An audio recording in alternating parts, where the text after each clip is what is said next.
Guys, আজ আমরা নিয়ে এসেছি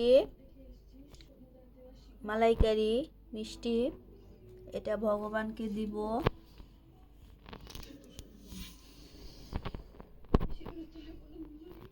পুজোর জন্য ভগবানের জন্য আলাদা করে রাখছি এবং আমাদের জন্য আলাদা করে রাখছি।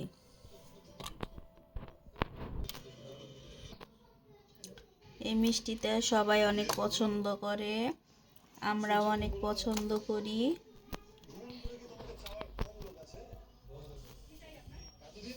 এর জন্য এই মিষ্টিটাই বেশি আনা হয়, আমাদের নিজেদের জন্য, ভগবানকে ভোগ দেওয়ার জন্য। এটা ভগবানের ভোগ দিব।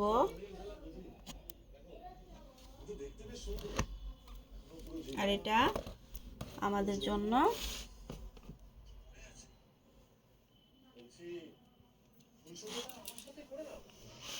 সো গাইস, আপনাদের যদি এই মিষ্টিগুলো ভালো লাগে খেতে, তাহলে আপনারা কিন্তু বাসায় বানাতে পারবেন। আমি বলে দিচ্ছি, ঘন খাঁটি গরুর দুধ ছানা করে সুন্দর করে নরম করে,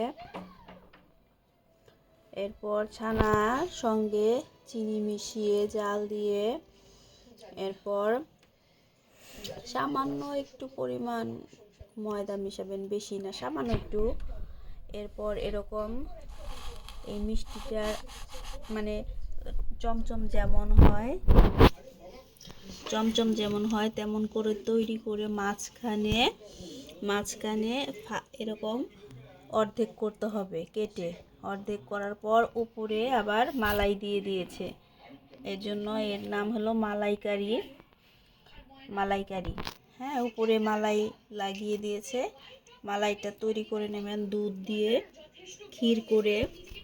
দুধকে ক্ষীর করে চিনি দিয়ে অনেক ঘন করে ক্ষীর করে উপরে মালাইয়ের মতো করে লাগিয়ে দেবেন।